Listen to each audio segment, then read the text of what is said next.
All right, second grade, it's time for our next reading instructional video. This video is about author's purpose, and that is the reading skill that we're going to be focusing on this week.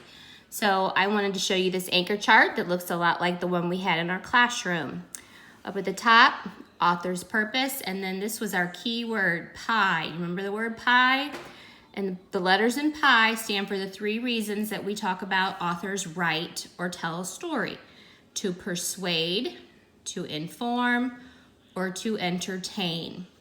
And we remember that when something is written to persuade us, the author writes to get you to do something or believe what they are saying.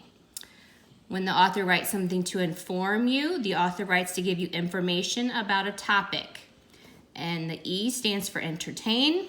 The author writes to tell you a story that you will enjoy. And we've talked about with stories for entertaining, have characters, they have a setting, a problem, and a solution.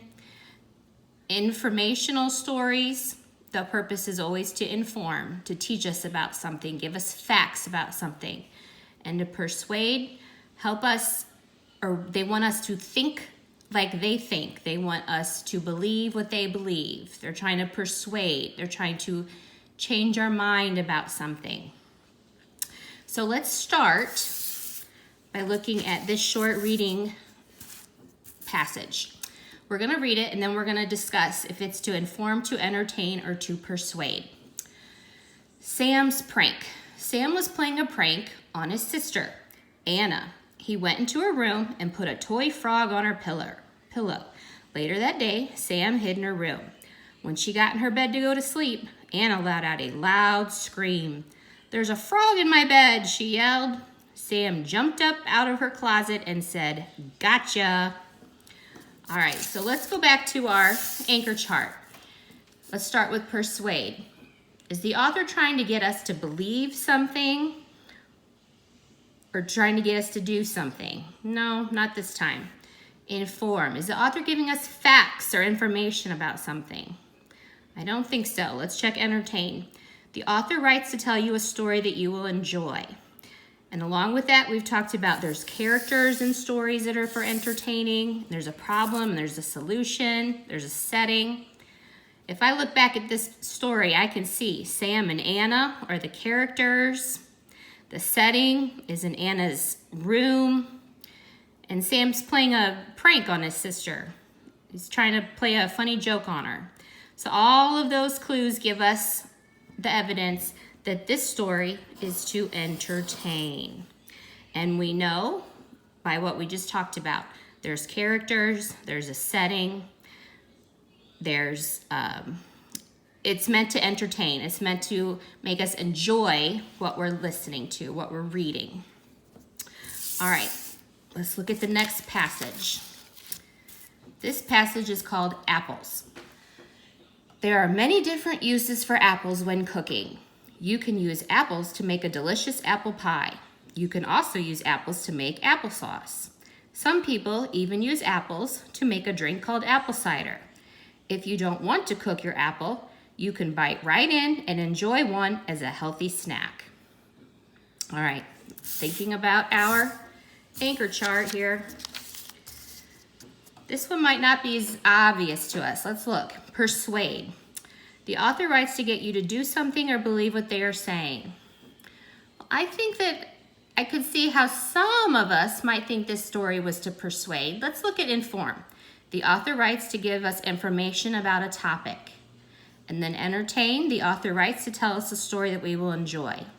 Well, if I go back to the passage and I'm looking at it, I can see there's lots of different facts about apples. There's different uses for apples. You can make pies. You can make applesauce. You can make apple cider. Or if you don't want to cook your apple, you can just bite right in and eat it without cooking it. It's a healthy snack. All of those clues, the evidence that I've underlined, reminds me that these are facts about apples. This passage is to give us information about apples. I'm not trying to tell us how we should eat apples all the time or apples are the best fruit. They're not trying to persuade or make us feel or think something. They're just telling us what we can do with apples. So this author's purpose is to inform. All right, we have one more. Let's look at it. Chocolate chip cookies. The best treat to make for an afternoon snack is chocolate chip cookies. They are easy and quick to make. All of the ingredients are easily found at your local grocery store. Chocolate chip cookies also make a great treat because everyone likes cookies. You should try it today. Now I remember, thinking about my anchor chart, that the author's purpose would either be to persuade, to inform, or to entertain. And I remember in class we talked about a clue, a key word. When we see the word should in a passage, that's a big clue that the author of this passage is writing this to persuade us.